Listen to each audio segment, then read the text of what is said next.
Halo teman-teman, semoga masih sehat ya. Oke, mari kita lanjutkan belajar tentang integral tak tentu.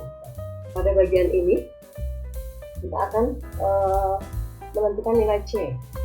Nah, kalau kalian ingat, integral dari ax pangkat n dx itu adalah a per n plus 1 x pangkat n plus 1 ditambah c. Nah, pada bagian ini kita akan menentukan nilai C itu sebenarnya berapa gitu ya ini ya.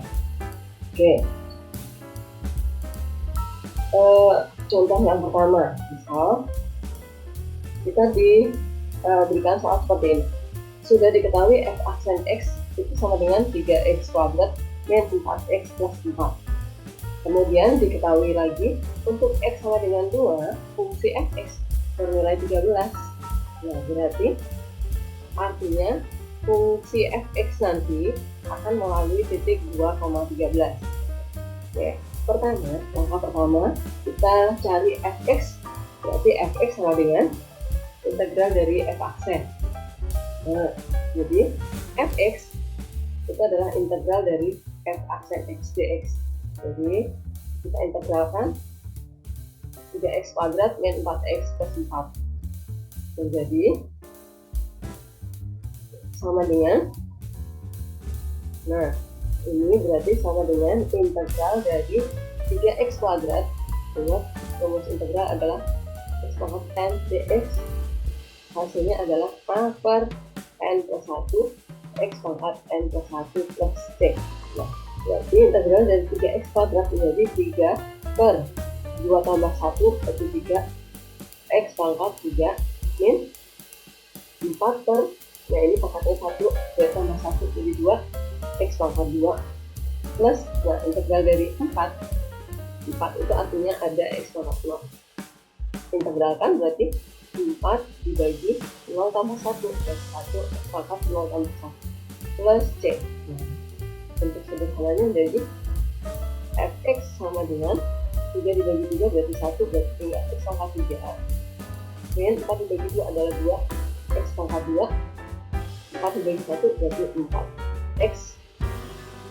4x plus c. Nah, kemudian karena x sama dengan 2, nilai fungsinya adalah 3, ini berarti fungsi melalui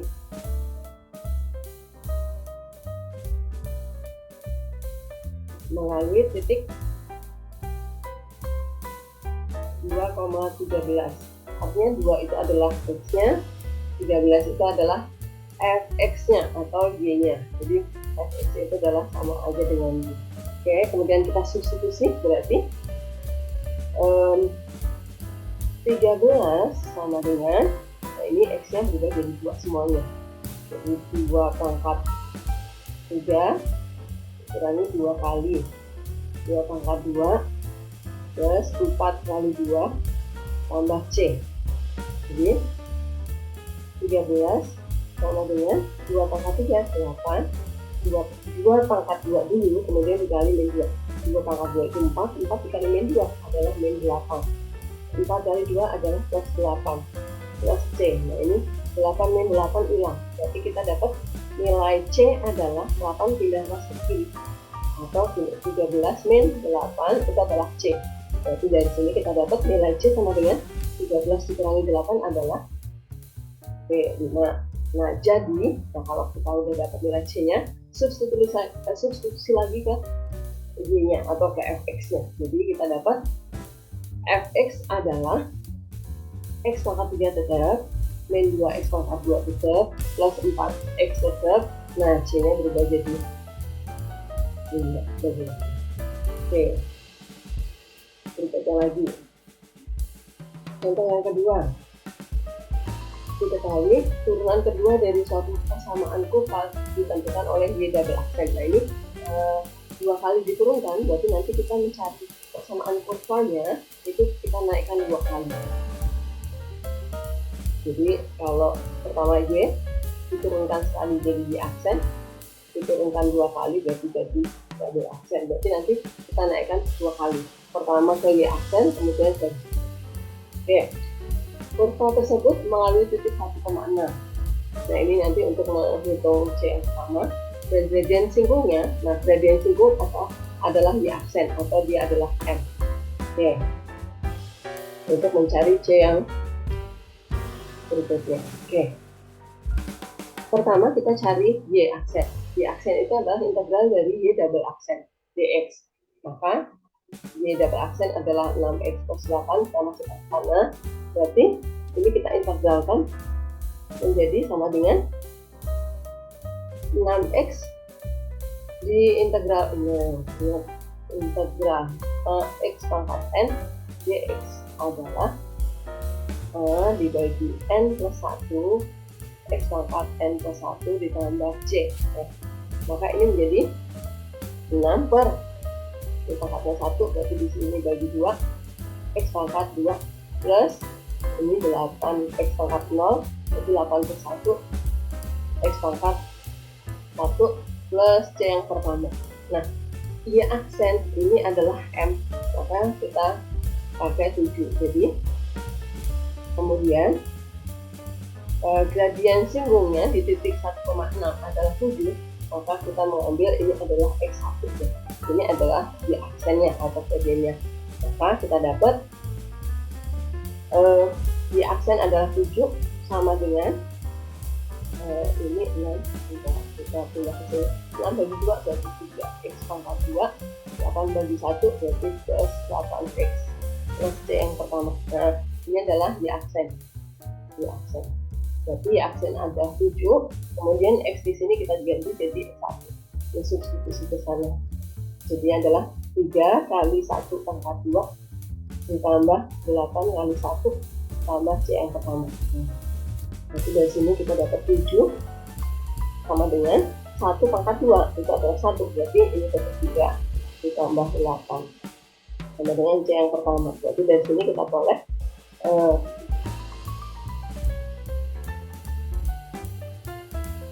ini plus tambah. Oke, berarti dari sini kita dapat 7 itu sama dengan 8 tambah 3 adalah 11 ditambah C1. Nah, berarti C1 sama dengan 11 yang pindah ruas. Jadi 7 min 11. 7 min 11 itu adalah minus 4. Oke, berarti kita dapat persamaan ini C-nya, C yang pertama. Berarti kita dapat persamaan Y aksen adalah 3x kuadrat ditambah 8x dikurangi 4. Nah, ini adalah C1 nya masukkan ke sana. Lalu kemudian kita dapat Y, persamaan Y itu adalah integral dari aksen ini. Berarti Y sama dengan integral dari 3x kuadrat plus 8x min 4dx.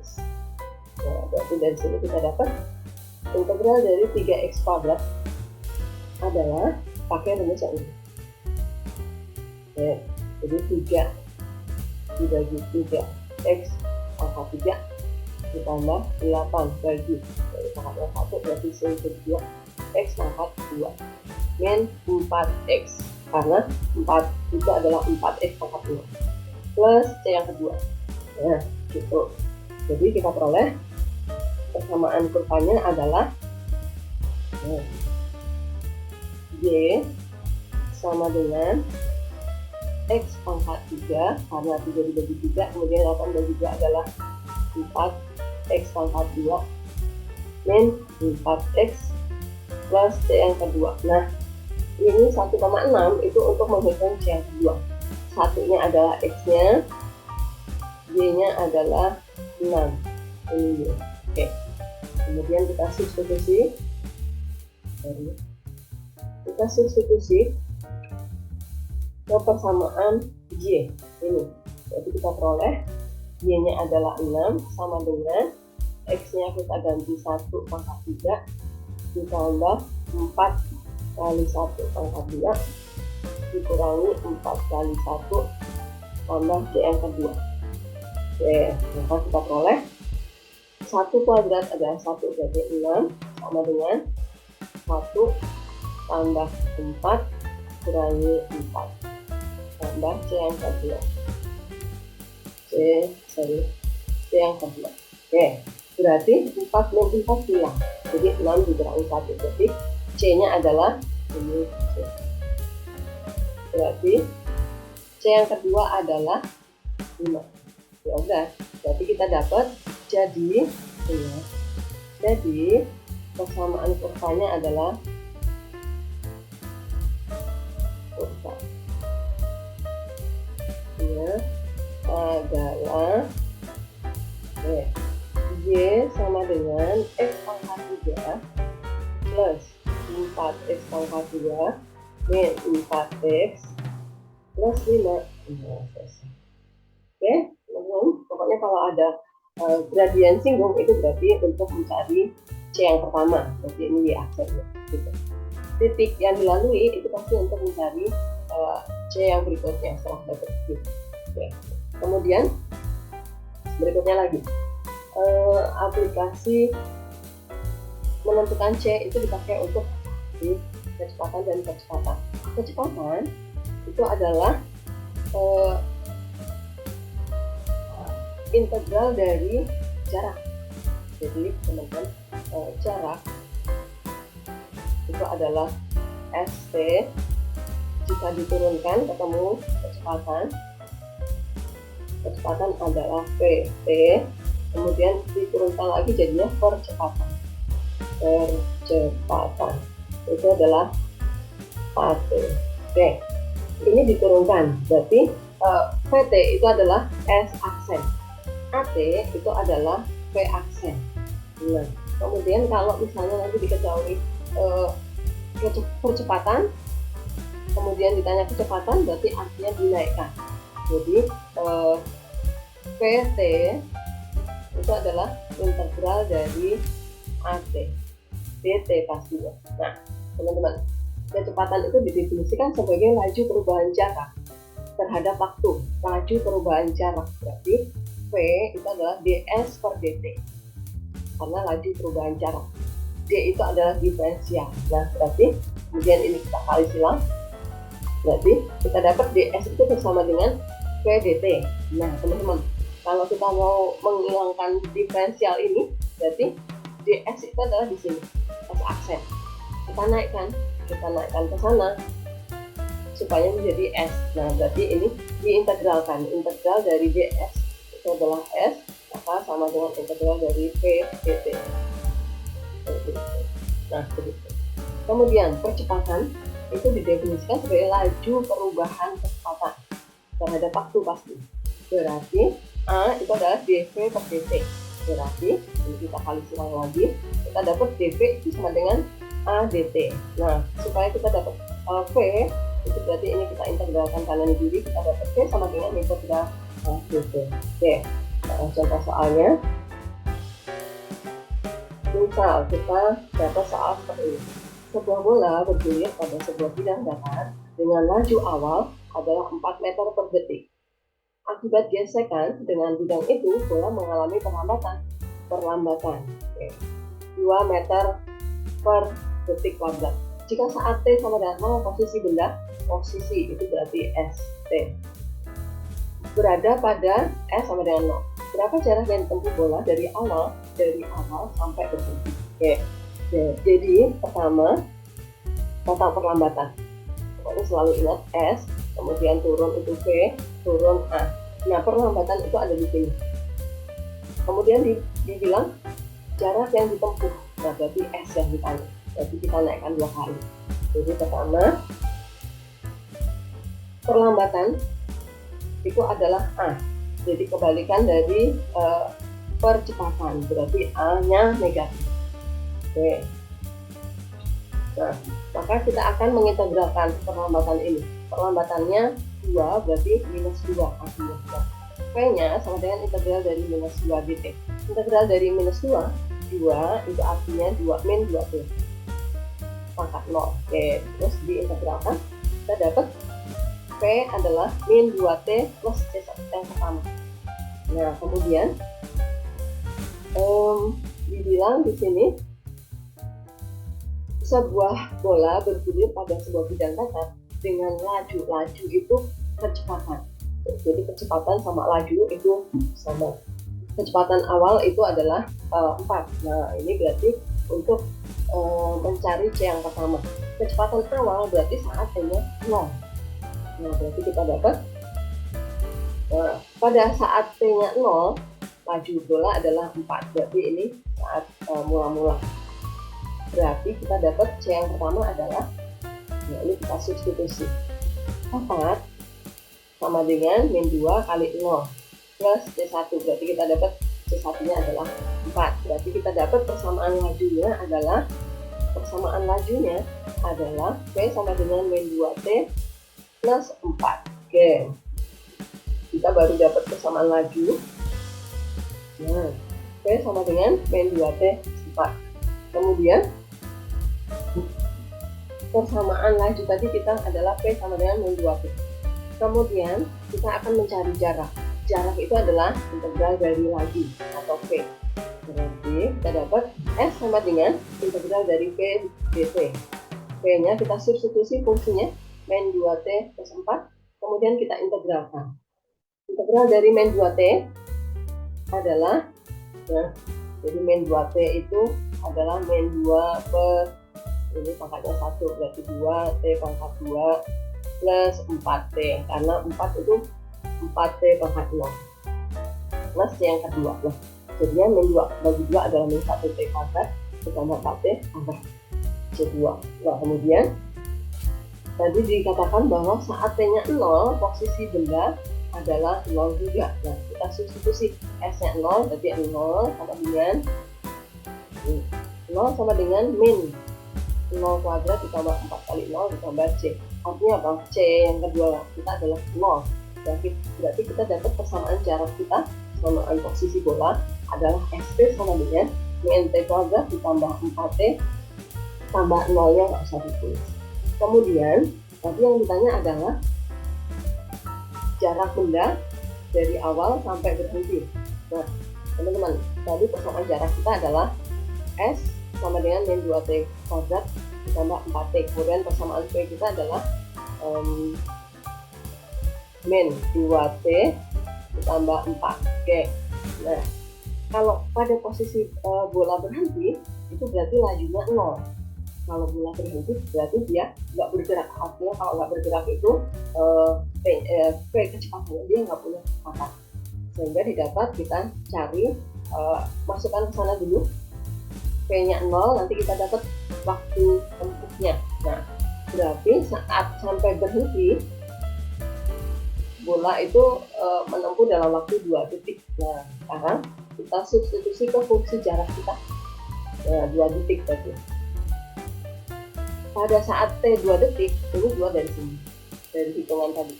Jarak yang ditempuh bola adalah, nah kita substitusi. Berarti S sama dengan min 2T kuadrat, itu T-nya 2 ditambah 4T, T-nya 2 sama dengan 4. Nah, udah, kita dapat kesimpulan, berarti jarak yang ditempuh bola dari awal sampai berhenti adalah 4 meter. Oke, kemudian selanjutnya, integral di bidang ekonomi.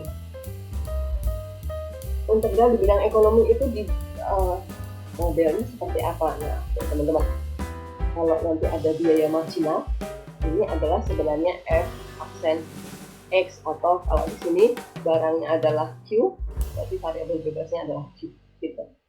Dinyatakan dalam MC, marginal, dalam Q produk. Maka biaya totalnya, nah teman-teman, nanti pasti yang diketahui adalah biaya marginal. Kemudian yang ditanya adalah biaya total. Biaya total itu adalah Fx-nya, berarti Fq-nya. Berarti di sini berarti terhadap C. Berarti C sama dengan C besar ya teman-teman ya. C besar sama dengan integral dari MC dQ. Karena apa? Variabel bebasnya adalah Q, produknya. Berarti sama dengan integral dari F aksen Q dQ. Oke, kemudian jika penerimaan marginal, nah ini teman-teman ada kata-kata marginal. Ini adalah turunan. Di sini contohnya adalah MR. Dengan Q produk, maka penerimaan total. Nah, teman-teman yang ditanya pasti penerimaan total. Jadi R sama dengan integral dari MR dQ. Nah, MR itu adalah F aksen Q kemudian penerimaan total itu ada F. Oke, nah sekarang kalau dalam soal seperti apa?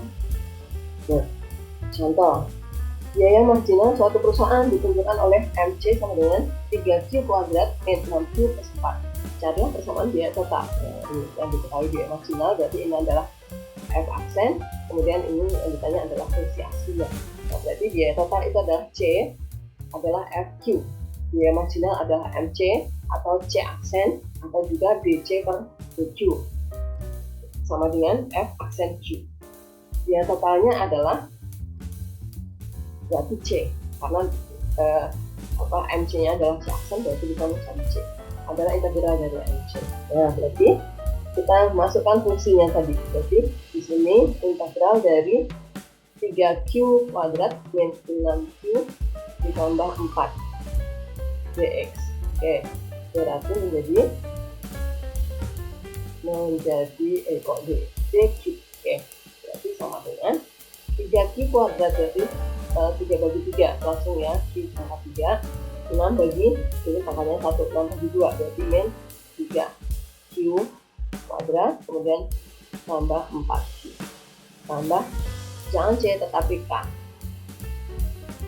K itu adalah konstanta dengan K konstanta. K adalah konstanta. Jadi teman-teman, K itu adalah konstanta yang menggantikan C kalau di fungsi fx gitu.